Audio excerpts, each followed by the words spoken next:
600 à 2012 à plus de 7400 en 2016. Ces échanges humains sont absolument fondamentaux. Ils sont le ciment de la relation entre nos deux pays. La jeunesse a été une priorité partagée sous l'angle de la formation professionnelle, de l'enseignement, de l'employabilité des jeunes, avec l'appui de la France à un réseau de 7 instituts de sciences et de technologies appliquées, sujet pour lequel un accord vient encore d'être signé. Vous voyez, mesdames et messieurs, les exemples ne manquent pas. Comment nous avons su inscrire depuis ce accord dans notre histoire commune des projets de coopération extrêmement fructueux. Nous avons reconstruit une relation entre nos deux pays franche, forte et durable.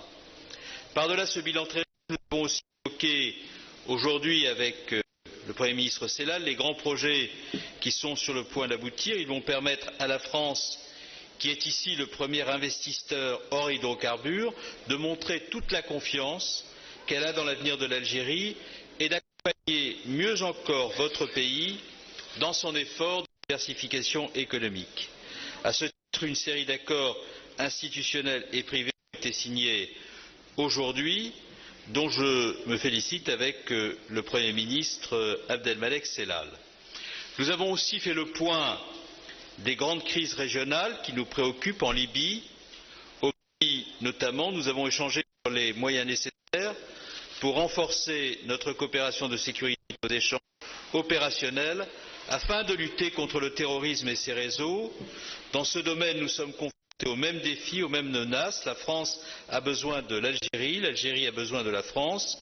Et j'ai remercié mon homologue pour la qualité de notre coopération dans ce domaine. Et puisqu'on parle de terrorisme, je veux évoquer ici la disparition d'un soldat de l'opération Barkhane qui a trouvé la mort dans le cadre d'un crime commis par des djihadistes entre le Mali et le Burkina Faso. Je veux rendre hommage à ce soldat, je veux dire ma solidarité, ma compassion à ses camarades, rappeler l'intensité de notre engagement dans la lutte contre le terrorisme à l'intérieur et en coopération avec nos principaux partenaires. Je veux enfin conclure en disant aux Algériens français que, quels que soient les résultats des compte tenu de la force de ce que nous avons engagé ensemble au cours des 5 dernières années, cette coopération, bien entendu, se poursuivra. Elle se poursuivra dans tous les domaines sur lesquels nous avons décidé d'agir ensemble pour que, sur les questions de la paix, du développement économique, des échanges intellectuels, culturels, universitaires, humains, nous puissions porter loin l'ambition, Monsieur le Premier ministre, qui nous est commune. Je veux terminer ce propos pour remercier très chaleureusement et personnellement la qualité des relations personnelles, amicales qui se sont nouées entre nous et pour la très grande confiance qui existe entre nous lorsque les enjeux, je pense notamment à la paix, à la sécurité et à la lutte contre le terrorisme. Merci beaucoup.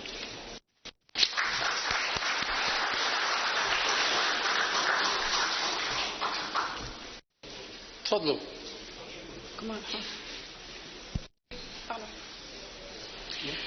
Bonjour, Nakhla Al-Ourbi de Canal Algérie.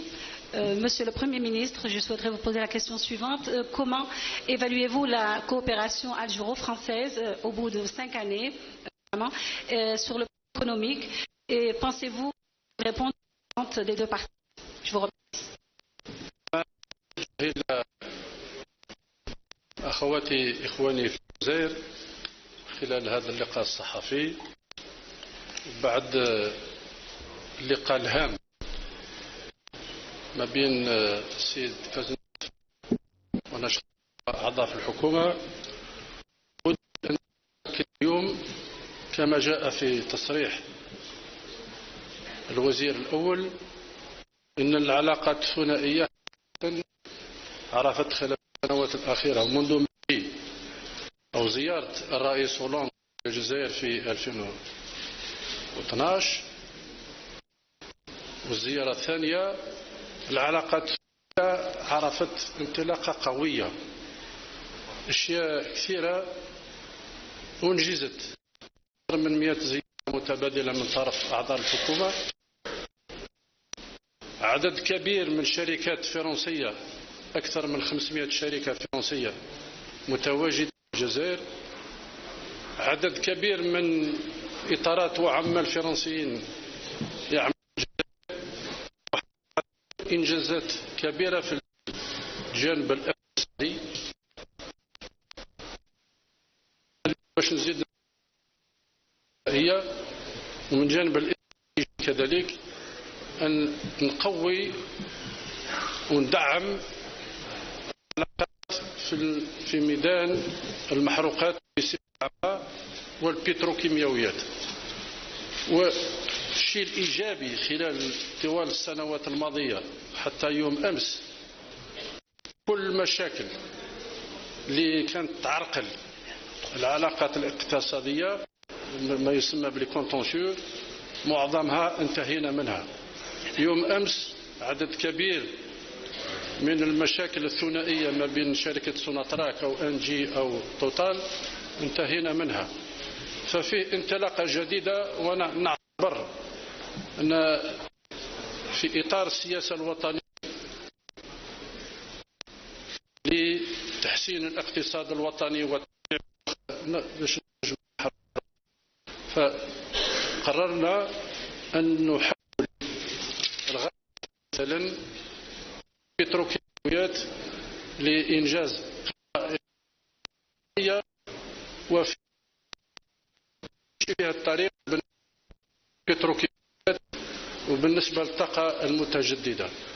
فالشيء الإيجابي ونأكدها بقوة نظرا للتجربة الخاصة، علاقات قوي طرف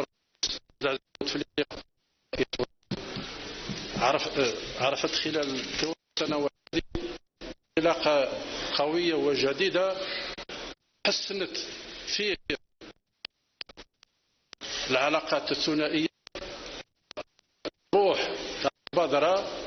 واليوم أكد وخلال هذا اللقاء زميلي فيه آفاق أخرى. الأهم والمهم أن المركب النقص اللي ممكن كان يأثر سلبيا على العلاقات الثنائية انتهينا منه. ما فيه علاقة ما بين دولتين في عدة مجالات. المجال الاقتصادي تكلمت عليه، تكلمنا مثال على أو زميلي تكلم على مثال على معمل رونو لإنجاز السيارات اللي انطلق ب20,000 واليوم راه في 60,000 وراح يمشي في مناولة أكثر فأكثر. وخلال الأشهر القليلة المقبلة إن شاء الله لأن بدينا نوصل إلى نهاية المطاف سنمضي كذلك على اتفاق لإنشاء شركة مختلطة ما بين بيجو PSA وشركاء جزائريين عموميين وخواص بعد ما نصفي الأمور بالنسبة للصناعة السيارات. وراكم لاحظتوا كلكم حتى الشركاء لاحظوا بلي أن التنويع الاقتصادي الجزائري اليوم بدا يتجسد في الميدان. فيه حتى شركاء فرنسيين شاركوا معنا في الإسمنت لافارج بعدد كبير من المعامل، كذلك بالنسبة للحديد، بالنسبة لصناعة السيارات. هذا له 3 سنوات ما كناش نعرفوها في الجزائر، كنا كل شيء نصدره من الخارج، واليوم عن قريب راح نصبح نسوق هذا المنتوج الصناعي في الخارج. هذه اللي يبيننا بلي حقيقة الشراكة اليوم أصبحت حاجة حقيقية. فرنسا هي أول مستثمر في الجزائر واعتبرناها أنه قليل، وتفهمنا باش نزيد ندعم الاستثمار الفرنسي في الجزائر. فنعتبر اليوم بالنسبة لمعظم العلاقات الثنائية ما فيش إلى حد الآن غبار، حتى من جانب السياسي ومن جانب الأمني ففيه علاقة جد وطيدة، فيه تعاون، لأن كما أكدت زميلي قضية الإرهاب مازال تطلب وقت كبير، حتى لما انتهيناش من مشكل فلسطين، من قضية فلسطين ومشاكل الشرق الأوسط في سوريا والعراق، الأمر مازال يتطلب جهود كبيرة، ولا بد يكون فيه تنسيق على مستوى الجهوي لمكافحة الإرهاب وكل آفات الإرهاب، وكذلك لحل معضلة المشاكل السياسية اللي ما زالت تمس بعض الدول، واللي هي اللي تولد أو تشارك في توليد الإرهاب.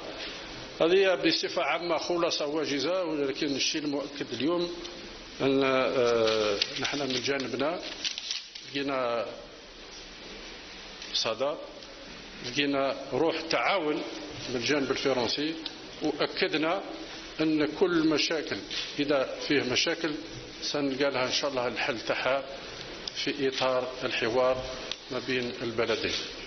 Si vous voulez traduire, vas-y. J'ai beaucoup parlé. Alors bonjour, je m'adresse aujourd'hui tout d'abord à mes frères et sœurs algériens. Je souhaite la bienvenue à la délégation française. Donc après cette rencontre très importante, je voudrais souligner que les relations bilatérales entre l'Algérie et la France se sont beaucoup améliorées, notamment après la visite de Monsieur le Président, de Monsieur François Hollande en 2012. Il y a aujourd'hui en Algérie il y a eu plus de 100 visites interministérielles entre l'Algérie et la France. 500 entreprises françaises sont présentes sur le sol algérien. Il y a beaucoup de cadres français qui travaillent en Algérie. Il y a beaucoup de projets en cours aujourd'hui entre l'Algérie et la France. Beaucoup de projets ont aussi vu le jour. Nous voulons également développer la collaboration et nos relations et améliorer davantage les relations entre nos deux pays. Beaucoup de contentieux ont été réglés.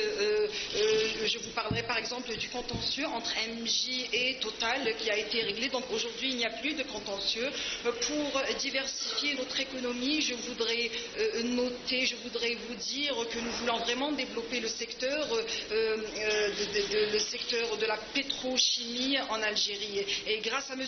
Bouteflika et à Monsieur Hollande, la relation bilatérale entre l'Algérie et la France se sont beaucoup développées et nos relations connaissent aujourd'hui une nouvelle dynamique. Je voudrais donc vous dire que l'avenir est prometteur pour les relations entre nos deux pays et ceci est très important. Nous avons évoqué avec Monsieur le ministre les projets qui sont en réalisation en Algérie. Par exemple pour Peugeot, nous sommes aujourd'hui à 60 000 unités et cela est Renault pardon à 60 000. C'est Renault qui est à 60 000. Inch'Allah, Peugeot fera la même chose.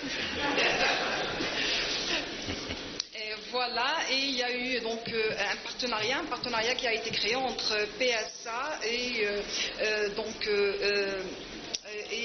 PSA et plusieurs entreprises algériennes, donc publiques et privées. La Farge aujourd'hui participe à notre économie, il est important de le souligner et dans l'avenir, donc nous serons en mesure, donc l'Algérie sera en mesure d'exporter. La France est un partenaire clé pour l'Algérie, je tiens à le souligner, et du point de vue politique et sécuritaire, les relations aussi vont bon train, nous entretenons de très bonnes relations. Il y a des conflits qui restent en suspens, notamment les conflits que connaît le Moyen-Orient aujourd'hui, et aussi la question du terrorisme qui doit être réglée. De notre part, nous avons observé, nous avons remarqué une volonté donc de la part de la France à développer davantage ses relations avec l'Algérie. Merci.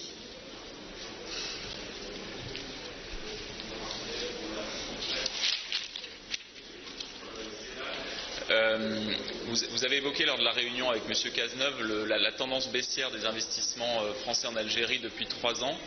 Or, il y a un important, vous l'avez d'ailleurs évoqué, projet qui concerne PSA, Peugeot en Algérie. Est-ce que vous pouvez nous expliquer ce qui bloque précisément pour que ce projet se concrétise? Il est espéré depuis plusieurs mois. Et est-ce qu'on peut s'attendre à ce qu'il soit signé lors de la réunion que vous avez évoquée aussi au deuxième semestre, la réunion du COMEFA? Et par ailleurs aussi, si vous me permettez vraiment, je sais qu'en Algérie, on suit de très près l'élection française avec des analyses très fines et informées. Et est-ce que je peux me permettre de vous demander, non pas évidemment un souhait, mais quelle est votre analyse et peut-être votre pronostic? Merci. Merci beaucoup. Je vais vous répondre sur la première question. Sur le plan des relations bilatérales économiques, c'est vrai qu'il y a eu un petit recul, mais malgré tout, les IDE françaises restent importants en Algérie. Nous allons continuer à y travailler. Nous avons d'autres projets encore entre nos mains qui pourront être développés incessamment. Nous poussons beaucoup pour la pétrochimie et ce qu'on appelle les énergies renouvelables. Nous allons lancer un grand appel d'offres pour 4000 mégas concernant les énergies renouvelables. Donc il y a beaucoup de choses à faire dans le domaine stratégique, parce que nous considérons que les hydrocarbures est un secteur stratégique. Nous avons la capacité de travailler ensemble. Nous voulons à terme transformer notre gaz en produit pétrochimique plutôt que de le vendre à l'état brut. C'est une manière de créer de la valeur ajoutée en Algérie et avec nos partenaires en France. Et Total, justement, est appelé à y participer. On en a déjà parlé. Donc, concernant l'industrie automobile, qui est une industrie nouvelle, n'oubliez pas. J'ai cité tout à l'heure, dans le cadre de notre vision de diversification définitive, je dis bien définitive, de l'économie nationale, nous avons résisté 3 ans maintenant au contre-choc pétrolier. Depuis juillet 2014, les cours se sont effondrés, on a perdu 70% de nos recettes pétrolières. On a tenu, on tient et on tiendra. Tous nos équilibres macroéconomiques, la dernière revue du FMI peut vous le confirmer, sont au vert. Nous avons encore des capacités importantes. Nous avons fait preuve effectivement de gestion assez rigoureuse de nos moyens financiers. Ça nous permet actuellement de diversifier de plus en plus notre économie et nous comptons sur la France dans ce secteur. J'ai parlé tout à l'heure du ciment, on était grand importateur de ciment. On va maintenant être exportateur. Et Lafarge est avec nous ici. Il a investi chez nous. Dans le domaine du fer aussi, avec tout ce qui est en train d'être réalisé, alors que nous restons encore importateurs, nous allons exporter d'ici 2 années maximum. Et les investissements sont en cours. L'industrie automobile, quelque chose de nouveau chez nous. On a commencé avec 2 projets.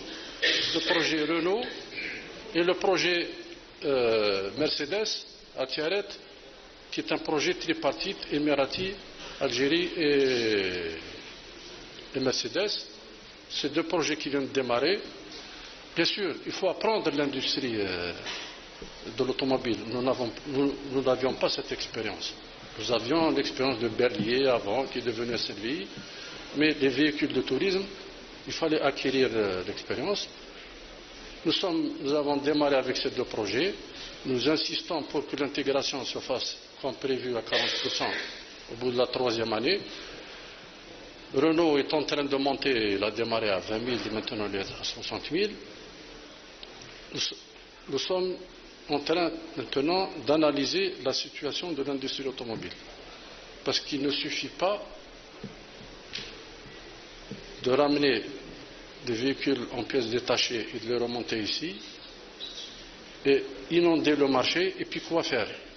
Donc on a décidé de faire un audit, d'analyser la situation et de recalibrer nos projets véhicules selon ce que le marché algérien peut consommer, selon ce que nous pourrions exporter en Afrique, sachant que la transsaharienne est en phase de finalisation. Pas pour ce qui concerne l'Algérie, on l'a terminé il y a longtemps, mais au Mali et plutôt au Niger et au Tchad, ce qui nous ouvrira de nouveaux débouchés. Pour Peugeot PSA, je vous le confirme, effectivement, le dossier est presque finalisé et il verra le jour au cours de cette année. Ça, je peux vous le confirmer. La deuxième question, vous savez, nous avons un principe sacro-saint en Algérie. On ne se mêle jamais des affaires des autres. On suit à la lettre, puisque nous sommes intéressés. Nous sommes près de la France. Beaucoup d'Algériens, vous savez, il y a des Algériens qui prennent l'avion le matin, qui prennent un café aux Champs-Élysées, qui reviennent le soir. Nous avons tellement de vols par jour. Nous savons ça a été toujours notre politique. On n'aime pas nous immiscer dans les affaires des autres pays. On ne le fait nulle part. Nous aidons. Notre Constitution, en son article 28, par exemple, sur notre domaine, nous interdit d'envoyer nos troupes à l'extérieur. Mais on participe pour des actions sous forme de formation, sous forme de logistique. Nos avions transportent les troupes en termes d'état-major, en termes etc. Donc, et puis en Algérie, on a toujours travaillé avec celui que le peuple français désigne. Nous, on travaille avec le peuple français. Quand le peuple français a décidé de désigner X, on ouvre les bras à X. L'essentiel, c'est d'améliorer les situations entre les deux pays. Donc, quel que soit le président, on souhaite celui qui a un cœur plus proche de nous, mais celui qui viendra, il sera le bienvenu. Merci. C'est là-bas que ça se passe. مساء الخير معالي الوزير الأول Monsieur Bernard Cazeneuve, bienvenue en Algérie. Je suis Ahmed Kara, journaliste d'Annahar TV. J'ai deux petites questions si vous permettez. La première, Monsieur le ministre, l'instauration de régime des licences d'importation dérange l'Union européenne. Une ambassade européenne s'est même dite préoccupée par la baisse des exportations de son pays vers l'Algérie. Cette mesure aura-t-elle, à votre avis, un impact sur les relations entre l'Algérie et l'Union européenne? La deuxième question, Monsieur le Premier ministre, est-ce que, ou bien comment voulez-vous, Monsieur le Ministre, que les relations algéro-françaises s'améliorent alors que vous mettez son archive en vente? Merci beaucoup. Alors que vous mettez son archive. Ces archives récemment ont été récupérées après une intervention du ministère de la Culture algérien. Je vais laisser d'abord mon ami Bernard répondre à la question des archives. Je vous parlais des licences. Bien, pour ce qui concerne tout d'abord les questions relatives aux importations, je veux souligner après le Premier ministre Cellal la force des relations économiques entre nos deux pays et l'importance que revêt la relation économique bilatérale entre l'Algérie et la France et l'Algérie en termes d'opportunités d'investissement, de développement industriel et d'investissement également algérien en France. D'abord, nous sommes ici le premier investisseur hors hydrocarbures avec un niveau d'investissement annuel de près de 2 milliards de dollars. Nous avons, le Premier ministre Cellal vient de le rappeler, des projets absolument structurants sur le plan industriel, qu'il s'agisse du projet de Renault à Oran, du projet de Sanofi, du projet d'Alstom concernant les moyens de transport en commun à Annaba. Il y a 450 entreprises françaises qui sont implantées en Algérie, qui représentent près de 140 000 emplois, et nous avons près de 10 milliards d'euros de commerce bilatéral, ce qui montre l'enjeu des questions commerciales entre nos deux pays. Nous comprenons parfaitement la volonté de l'Algérie de limiter ses sorties de devises et de maîtriser ses importations. C'est là une préoccupation normale, c'est une préoccupation saine de la part d'un pays, et lorsque l'on est attaché à la tenue des comptes et au développement de l'économie, comment ne peut-on ne pas avoir ce type de préoccupation?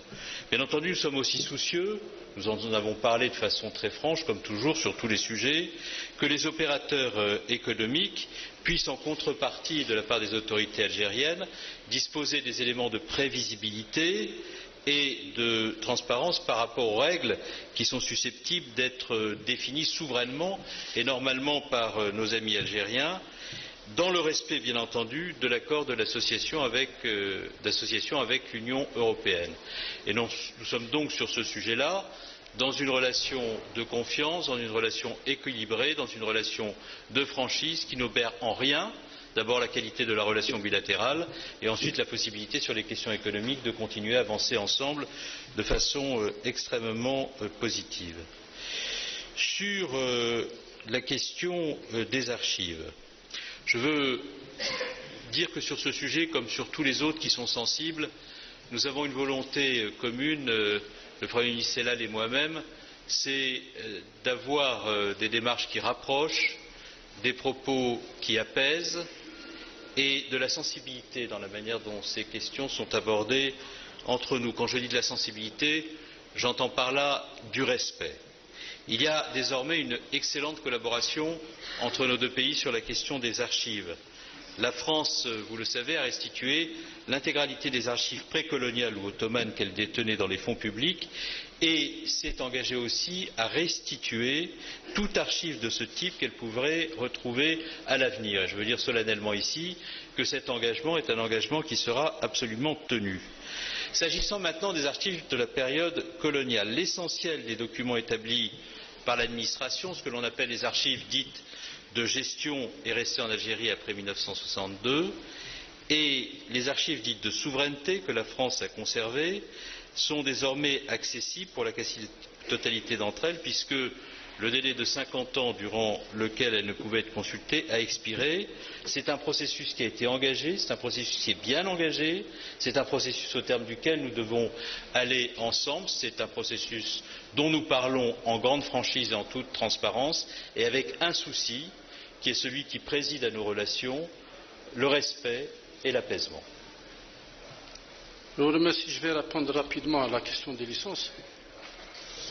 Les licences d'importation, c'est une loi qui a été instaurée, qui est conforme d'ailleurs aux relations économiques internationales. Son objectif n'est pas d'arrêter les importations. Pas du tout, jamais, à aucun moment. Nous sommes dans l'obligation de restreindre certaines importations.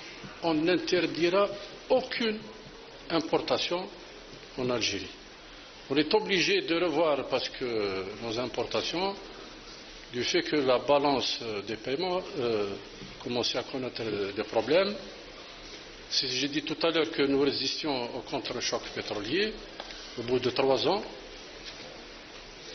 et que nous restons un pays presque totalement désendetté. Le peu de dette qui existe, c'est le fait du secteur privé, secteur public, et nous n'allons pas nous endetter parce que nous avons vécu les années de 90 où on a fait appel au FMI, on était obligé d'aller à l'ajustement. Qu'est-ce que ça a créé? Fermeture d'entreprises, chômage, résurrection de l'intégrisme, l'islamisme, le terrorisme et tout ce qu'on a vécu. On ne retombera définitivement jamais dans cette situation. C'est pour cela que nous prenons le maximum de précautions dans le domaine économique pour nous en prévaloir, pour nous en prémunir. Maintenant, sur le plan des licences, on a introduit des licences pour certains produits industriels, le fer, les voitures, certains produits et quelques produits agricoles pour non pas interdire, mais pour restreindre. Ça concerne en tout pour le moment au maximum 25 produits sur les 50 000 sous-positions tarifaires de ce que nous pouvons importer en Algérie. Donc, la question n'est pas, nous n'avons pas de problème ni avec l'Union européenne, ni avec la France, ni avec aucun pays. On explique et on continue à importer selon nos capacités parce qu'il fallait réduire. On était à 61 milliards de dollars d'importation. On est tenu de le ramener à 40 à 35 milliards pour nous prémunir, quelle que soit l'évolution du baril de pétrole, parce que de plus en plus, on tente de ne pas trop compter sur cela. Maintenant, sur le reste, ceci nous a permis, mesdames et messieurs, de préserver la stabilité dans ce pays. Vous vous rappelez, plusieurs think tanks, encore tout récemment, prédisaient que dans 6 mois, dans 3 mois, l'Algérie allait exploser, allait partir en feu, etc.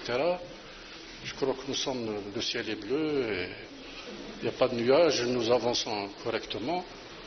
Nous n'avons pas beaucoup voulu, sans démagogie aucune, je n'ai aucune prétention à être démagogue, nous n'avons pas de grosses difficultés au niveau de la société algérienne. Nous n'avons pas connu les grandes manifestations, les grands conflits depuis quelque temps maintenant. Nous réussissons à stabiliser le pays, alors que nous avons plusieurs frontières au rouge, où le terrorisme fait encore long feu. Donc, il faudrait qu'on nous comprenne, qu'on comprenne que c'est un pays qui avance, qui s'est beaucoup rapproché de la France, de son gouvernement et de son peuple. Nous n'avons plus de complexe, nous nous sommes décomplexés. Nous continuerons à avancer sur cette voie. Et sachez, une bonne fois pour toutes, que c'est un pays qui est dirigé. Il y a quelqu'un qui est à la barre qui s'appelle le président Abdelaziz Bouteflika. Je ne fais rien sans lui demander. Je ne décide pas sans lui demander.